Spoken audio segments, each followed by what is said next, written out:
What's up Stitches? My name is Michael and welcome to or back to my YouTube channel. In this video I'm going to be talking about everything I've knit this year and talking about some lessons that I've learned about knitting and some advice that I would give my early 2020 self about knitting that would have made things a lot easier. If you like this sort of video then do the likey, subscribey thing. I know you guys are probably expecting more of a knitty based video, but as I mentioned in my last video, I have got suspected repetitive strain injury from continuous knitting and poor posture while working on my computer and stuff, so I need to take some time away and resting without causing myself any more damage. So we're just gonna sit and talk, we're just gonna have a chat, you and me. I did put up the pattern from last week's video on Patreon, so if you want to go check that out, head on over to Patreon. Anyone from Merino Lambs and above can just get that pattern nice and written down so you can make it for yourself. I don't want this video to be a long one, so I'm just going to get straight into it. So 2020 has been, it's been a year.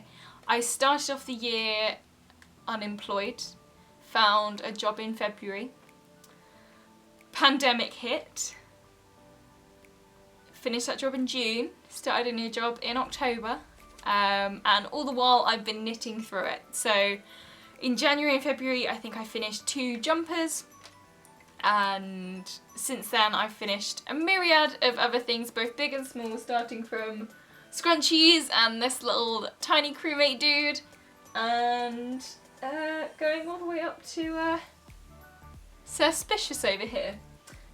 Which took me 5 weeks to make. So I've definitely learnt a lot. I think I have completed 28 finished projects in total, including projects that I have given away. It would be more if you count each individual hat I've knitted and each individual scrunchie, but we're going to say 28 items. I've got a list here. It starts off with jumpers, summer tops, butt shorts, bralette, hats, scarves, teddies, God is a knit dress which I designed, subscriber blanket that I made for my Twitch, Harry Styles cardigan, the crewmate as I said, the Vivian, Christmas decorations, hats for homeless, commissions, the advent calendar and my little basket. So I've knit a lot this year. And I've definitely learnt a lot. From the start of this year I was knitting jumpers, but they were in panels from a free pattern. I didn't really know how to stitch things together, so it was a bit of a hash job. I would only knit the same pattern, and from there I've expanded my knowledge of different shapes, different cuts, modifying patterns. I have started knitting stuffed creatures, things. I have designed a giant stuffed thing and a little stuffed thing. So I've definitely got a few lessons that I've learnt this year. The first lesson that I learnt is, as much as it's frustrating and annoying and takes time away from your actual project, gauge swatch. Always, always, always, always gauge swatch. Something that I didn't do at the start of the year was gauge swatching, and there have been so many projects where I've had to undo half the project and redo it because my gauge was off and it just didn't fit the way I wanted it to. It was too big, too small, like my Summer Secret crop that I knit by Jessie May. That is too big, and the Vivian is now too big. Previously was too small. I think those are the biggest examples. So gauge swatch, it's necessary. Make sure that you gauge swatch, block, lay flat, and then check that you meet gauge before knitting a pattern. It does, although it seems like it might take you more time, it does save you a lot of time. My second lesson that I learnt this year is don't be afraid to try and create something yourself. I remember the first time I tried to knit something just from like my own design. I didn't know about gauge swatching, I didn't know about anything. This was over a year ago, maybe even 2 years ago. I tried to knit a jumper for my partner in the style of, you know, in Harry Potter where Ron has the R on his jumper. I tried to knit him a J, and I did. It's huge. It doesn't fit him. The neckline is huge. It's not great. That is where it all started. That allowed me, okay, I've made a mistake, so what do I need to do next time?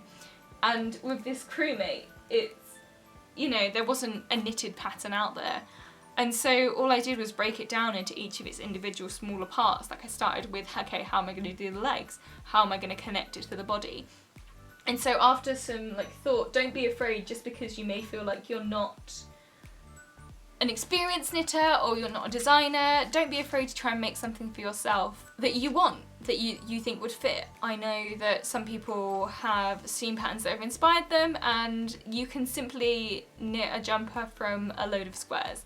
You can make up a load of squares and make a jumper out of that, you know? So don't be afraid to just try. And if it fails and you learn from it, and that's fine.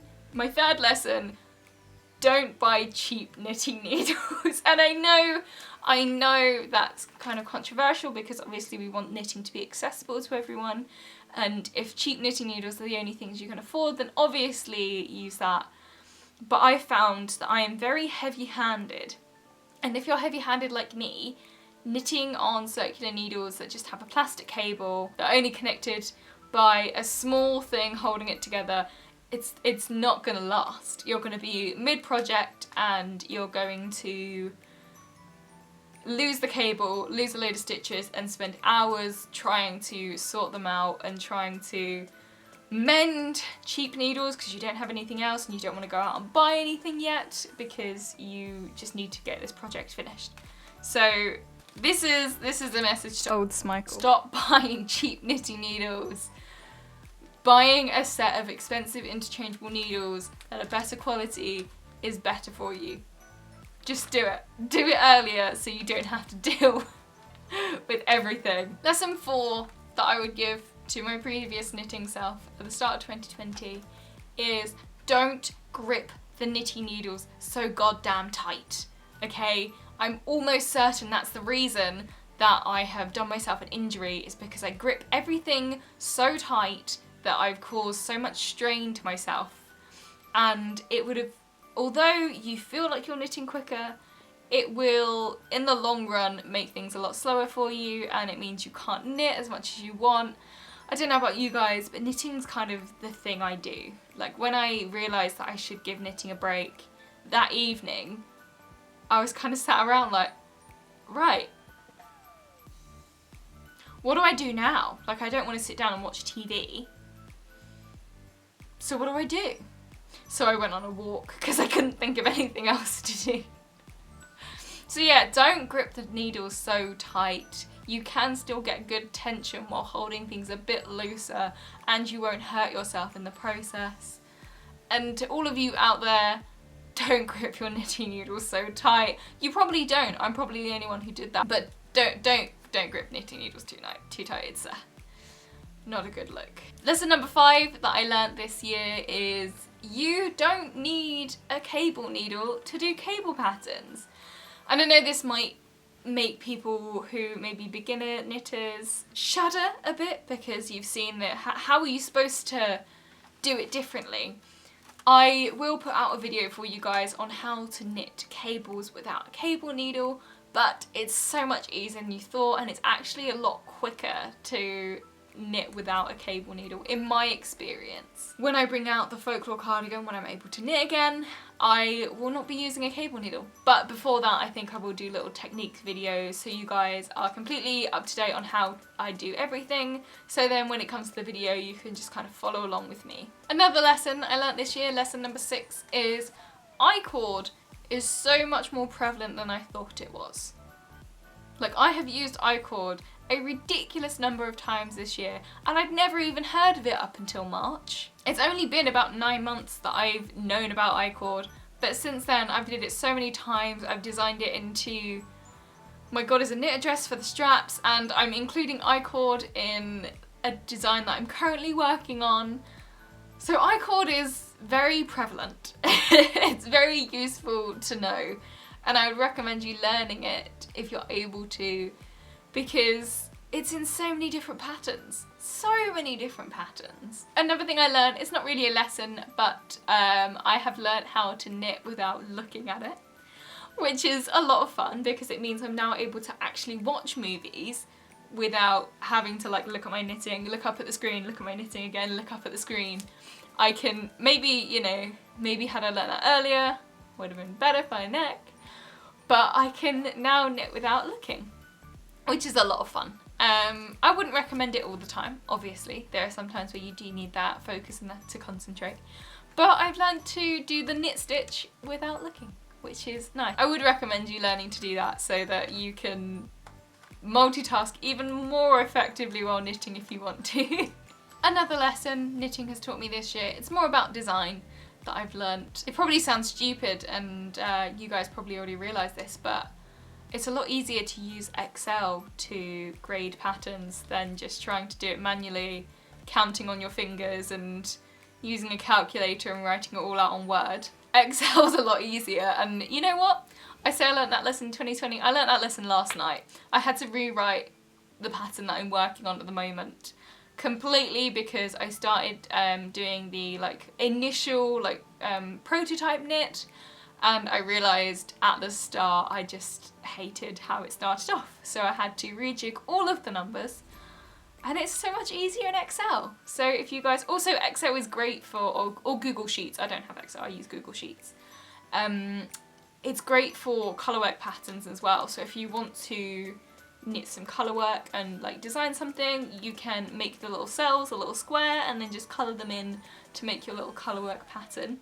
I used to do that quite a lot. I've got quite a few Excel patterns. I've got a few Pokemon that I did while I was working at a previous company, and I only really had about 2 full days of work a month, and so the rest of the time I was kind of just sitting around looking busy. And so, oh god.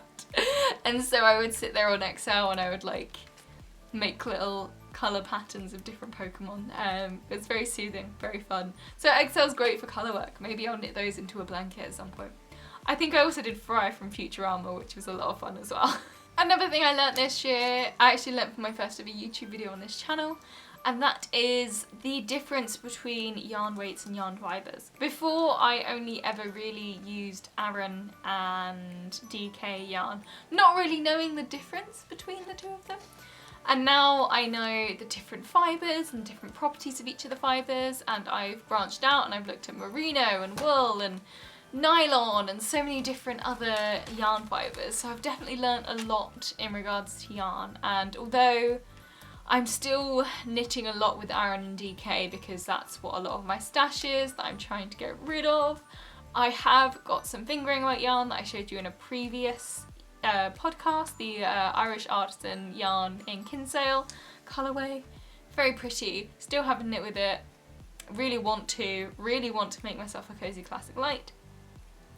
But yeah, I've learnt so much about different yarns. I would recommend learning about yarn before just knitting, so check that video out if you want to.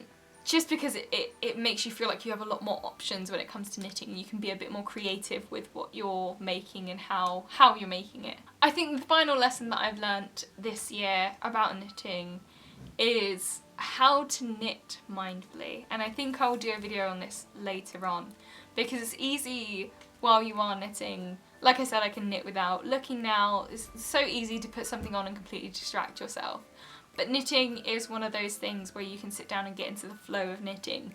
And so it's useful for mindfulness purposes to kind of just sit down and really be in the present moment while knitting. And so that's something that I found really useful and important, is how to be mindful while I'm sitting down and knitting rather than getting myself distracted.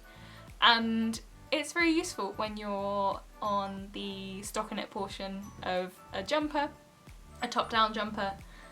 You've got so much to do, you can just sit there, be mindful, and just really kind of good mental health time. That's important. Knitting is very good for mindfulness and can be beneficial to mental health. So yeah, that's what I've learned this year about knitting and about myself and about design.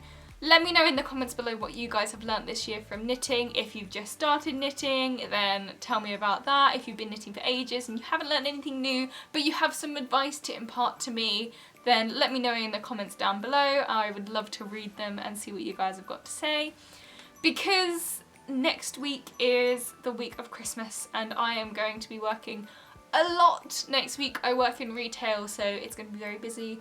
We won't have a video out for you next week, but I will have something out for you the week after, and I will have more information about my shoulder and my neck, so hopefully we can know a bit more when I can get started on my next few projects.